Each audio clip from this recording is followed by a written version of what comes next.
Pakistan cricket team आज एक मरतबा फिर न्यूजीलैंड के खिलाफ T20 मैच हार गई। ना तो तजर्बाकार खिलाड़ी चल पा रहे हैं और ना ही नए खिलाड़ी तवक्कुआत के मुताबिक या अपनी सलाहियतों के मुताबिक खेल पेश करने में कामयाब हो रहे हैं। पाकिस्तान के लिए इस सीरीज़ में सबसे बड़ा मसला और तशवीशनाक बात पाकिस्तान के फास्ट बॉलर्स की और पाकिस्तान की बॉलिंग लाइन की कारकर्दगी है। आज भी देखें, पाकिस्तान को 200 से ज़ायद रन हुए हैं। इन 3 मैचेस में अगर आप कुल मिलाकर भी देखें तो पाकिस्तान लगभग 650 के करीब रन्स पाकिस्तान को हो चुके हैं इन 3 मैचेस में। और अगर आप इन रन्स को देखते हैं इस एतबार से तो ये लगभग 10 रन फ़ी ओवर के हिसाब से न्यूजीलैंड पाकिस्तान के ख़िलाफ़ स्कोर कर चुका है। पाकिस्तान के लिए तशवीशनाक चीज़ बैटिंग की ख़राबी भी है, पाकिस्तान के लिए तशवीशनाक चीज़ बॉलिंग की नाकामी भी है, पाकिस्तान के लिए एक बड़ा मसला उनकी हिकमत अमली भी है। हर वो जगह जहाँ जहाँ से आप इशारा करेंगे, आप बात करेंगे, आपको लगेगा कि कहीं ना कहीं बड़ी ख़राबियाँ हैं पाकिस्तान क्रिकेट टीम में। ये नाकामियाँ क्यों हो रही हैं, कितना वक्त मिलने की ज़रूरत है, कैसे हम वापस अपनी फतवात का सफ़र शुरू कर सकते हैं, इन सब चीज़ों पर गुफ्तगू करेंगे। यकीनी तौर पर आप अफसरदा होंगे, आपको होना भी चाहिए। हो सकता है आपको आने वाले दिनों में मज़ीद अफसरदगी का सामना करना पड़े, हो सकता है आने वाले दिनों में आपको कुछ हल्की फुल्की खुशी मिल जाए। लेकिन ये जो सीरीज़ पाकिस्तान हारा है, इसमें से आपको वाज़े तौर पर चीज़ें नज़र आई हैं। साइम अयूब, लोग उनके बारे में बहुत बात करते रहे हैं, अब उन्हें वक्त देने की ज़रूरत है, क्योंकि जब आप बैनुल अक़वामी सतह पर आते हैं, आप हाई रिस्क शॉट्स खेलते हैं, हाई रिस्क बैटिंग करते हैं जिसमें रिस्क का एलिमेंट ज़्यादा होता है, तो आपकी वहाँ पर नाकामी के इम्कानात भी ज़्यादा होते हैं। हमें अपनी बैटिंग लाइन को कैसे सपोर्ट करना है, कहाँ पर हमें बेहतरी की ज़रूरत है, इसी चीज़ पर हम बात कर रहे हैं। टेस्ट क्रिकेटर यासिर हमीद साहब इस वक्त हमारे साथ मौजूद हैं। यासिर साहब, अस्सलाम वालेकुम। वालेकुम अस्सलाम। बहुत शुक्रिया यासिर। ये गैर मुतवक्के नतीजा है आपके लिए? आप समझ रहे थे कि कहीं ना कहीं पाकिस्तान मुश्किलात में जा सकता है T20 फॉर्मेट में भी? देखिए, T20 फॉर्मेट में मैं वैसे बिल्कुल ये गैर मुतवक्के नतीजा है, क्योंकि मैं समझ रहा था, मैं पर्सनली वी बिलीव कि पाकिस्तान की जो T20 की टीम है वो एटलीस्ट मैं समझता हूँ बिग टीम है और इस तरह हारना जो है वो बड़े तशवीशनाक है। बड़ा मैं समझता हूँ कि काफ़ी सारी चीज़ें जो हैं वो एक्सपोज हो रही हैं और थोड़ा सा ये है कि तशवीशनाक है। ये जो बैटिंग में नाकामी है, इसकी क्या वजह है? और अगर पाकिस्तान की बॉलिंग लाइन को देखते हैं यासिर, हर मैच में लगभग पाकिस्तान को 2 मैचेस में तो 200 से ज़ायद रन हुए, एक मैच में 200 के करीब करीब हुए। तो ये इससे पहले तो बैटिंग का मसला दिखाई दे रहा था, लेकिन अब इस सीरीज़ में तो लगता है हमारी बॉलिंग भी उतनी ही ज़्यादा ख़राब होती चली जा रही है। देखिए, मैं बैटिंग को बिल्कुल ब्लेम नहीं करूंगा इस टूर पे, स्पेशली ये न्यूजीलैंड के टूर पे। आप 200 से ऊपर कहीं पे भी आप मैच खेल रहे हो, आप इवन पिंडी में भी खेल रहे हो, तो प्रेशर पड़ता है। ठीक है, तो न्यूजीलैंड तो ऐसी जगह है जहाँ पे बॉलर्स का बॉल होता है और काफ़ी हेल्प मिलती है। मुझे एक चीज़ की समझ नहीं आ रही कि हर मैच में हम टॉस जीत के पहले बॉलिंग क्यों करते हैं। इसकी क्या वजह है, इसकी क्या मंतक है?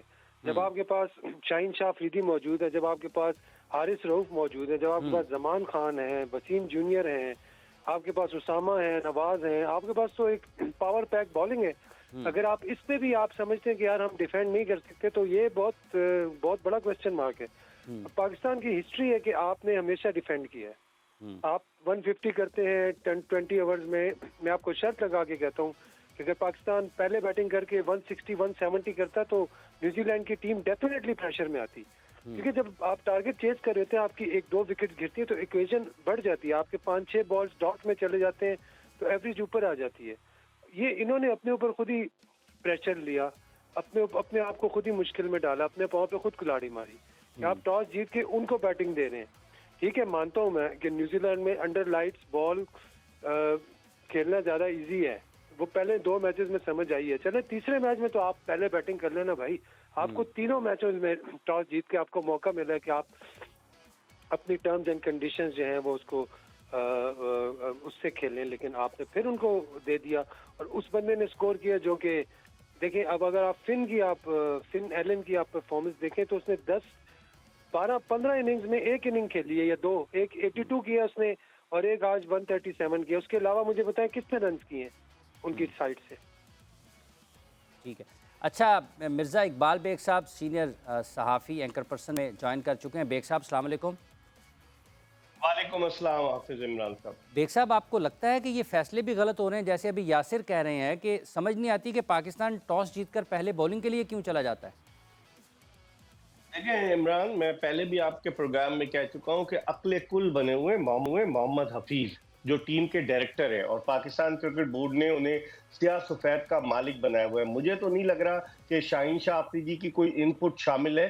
सारे फैसले हफीज कर रहे हैं। और जो टॉस के हवाले से कि टॉस जीतकर पहले बॉलिंग करना, इसमें भी हफीज का इनपुट होगा, क्योंकि इतने आपके पास दो दो फास्ट बॉलर्स मौजूद हैं वहां। यासिर अरफात भी करते हैं मीडियम पेस बॉलिंग और उमर गुल भी। लेकिन उसके बावजूद आप 2 मैचेस में चले, आपने तजुर्बा कर लिया। आज तो डे मैच था ना, डे एंड नाइट नहीं था। आपने क्या किया आज? आपने वही किया कि टॉस जीतकर पहले खुद बॉलिंग कर ली।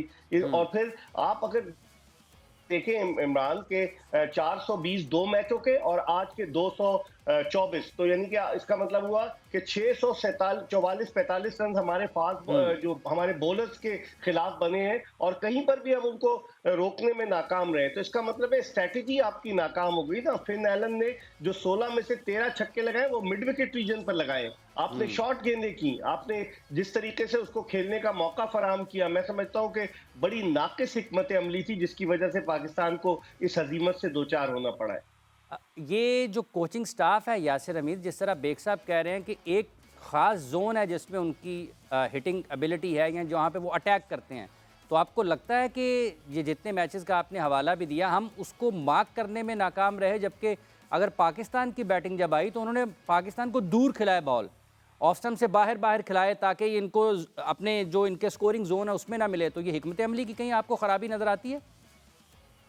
देखिए डेफिनेटली वो अपनी होम कंडीशन में खेलते हैं तो बड़ी स्ट्रांग बॉडी लैंग्वेज और बहुत ही तगड़ी क्रिकेट खेलते हैं। मैंने खुद वहाँ पे टूर किया हुआ है और वो वहाँ पे बहुत ज़्यादा उनको पता है ऑब्वियसली। लेकिन आपको समझ जाना चाहिए था, अगर आप पहला मैच खेले हैं और आपने देखा है कि यार वहाँ पे पेस ऑफ जो है वो बड़ा सक्सेसफुल है, तो आप मुझे ये बताएं कि हमने तो हमेशा देखा है अब्बास ने 3 आउट किए पहले मैच में, दूसरे में 2 आउट किए। अगर आप एक स्टैटिक पेस से बॉल करेंगे तो आप किस तरह रोक सकते हैं? T20 में शॉर्ट बाउंड्रीज है, सारा कुछ है।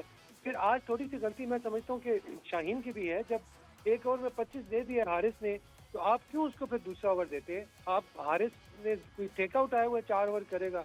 अगर वो एक ओवर में 25 देता है, कोई भी बॉलर एक ओवर में 25 देता है, उसको आपने दूसरा ओवर नहीं कराना, चाहे वो हारिस है या चाहे वो खुद शाहीन है। तो मेरा मतलब है एक टाइम होता है उसमें। T20 क्रिकेट है, इसमें तो कोई भी बॉलर फंस सकता है, कोई भी बॉलर आपको आउट करके दे सकता है। तो जो अच्छा हो रहा है आपने उसी पे करना है। तो मेरे ख्याल से काफ़ी सारी चीज़ें हैं ये जो इन पे वर्कआउट करना चाहिए। और अब एक चीज़ जो नज़र आ रही है, चले एक चीज़ बेहतर हो रही है कि आप यंगस्टर्स को चांस दे रहे हैं, तो आप परसिस्ट करें उनके साथ। अब साइम अयूब हमने आइडेंटिफाई कर लिया है, या आजम खान हमने आइडेंटिफाई कर लिया है T20 क्रिकेट से, या साइम को हमने कर लिया है। तो हमने ये नहीं किया 3 मैचेस में उन्होंने रन नहीं किए तो उनको हम नल एंड वाइड कर दें, नहीं, ये चीज़ नहीं होनी चाहिए। बल्कि जो हसीब पीछे बेंच पे बैठे हुए हैं उनको भी आप मैच खिलाएं, आप इफ्तिखार को बिठाएं बाहर, आप रिजवान को रेस्ट कराएं, आप इनको रेस्ट कराएं, और बाकी जो लड़के बैठे हैं आप उनको 2 मैचेस में ट्राई करें। फरहान है, Sahibzada Farhan, he is match winner, match winning उन्होंने इनिंग्स खेली है डोमेस्टिक में, उनको मौका दें, उनको यूटिलाइज करें पाकिस्तान के लिए, ठीक है। और जिससे नहीं हो रहे, चाहे वो जो भी है, उनको आप रेस्ट कराएं, उनको आप बाहर बिठाएं। तो ये इस तरह जो है ये चीज़ें थोड़ा सा मतलब यासिर, आप समझते हैं कि अब आपको चेहरे देखकर सिलेक्शन नहीं करनी चाहिए, आप परफॉर्मेंस देखकर सिलेक्शन करें? जी आपके कहने का मतलब ये है कि कोई भी खिलाड़ी है, चेहरा देखकर मुंतखब ना करें, कारकर्दगी की बुनियाद पर मुंतखब करें। बिल्कुल, कारकर्दगी की बुनियाद पे उसको मुंतखब करें। और आपने पाकिस्तान का सोचना है, आप जिन लड़कों को लेके गए हैं, आपकी सबकी पोटेंशियल का पता होना चाहिए।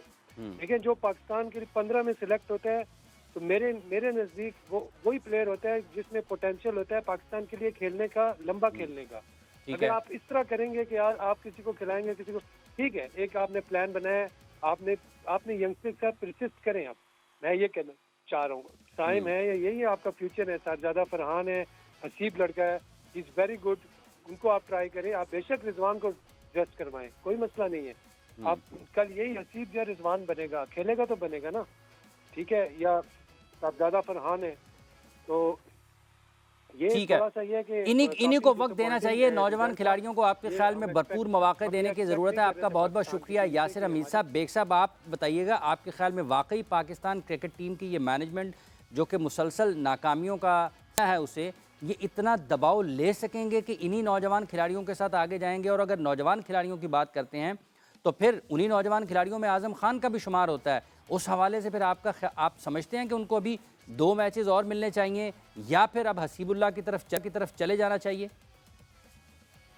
देखिए, ये मैनेजमेंट प्रेशर नहीं ले पाएगी। आप देखें कि इतनी लुक्रेटिव ऑफर्स हैं, मैंने तो आज तक नहीं देखा कि इतने महंगे महंगी लुक्रेटिव ऑफर्स दी गई हो क्रिकेट बोर्ड की जानिब से। अब आप देखें, चीफ सेलेक्टर का भी तो एहतसाब करें, जिन्होंने ऑस्ट्रेलियन सीरीज के लिए टीम सेलेक्ट की, जिन्होंने T20 सीरीज के लिए टीम सेलेक्ट की। उन्होंने अब मोहम्मद अब्बास के बारे में कहा वो डेक को नहीं मारते, और ये वो बहुत सारी उन्होंने वजूहात पेश की। गालिबन आप उनकी प्रेस कॉन्फ्रेंस में मौजूद थे।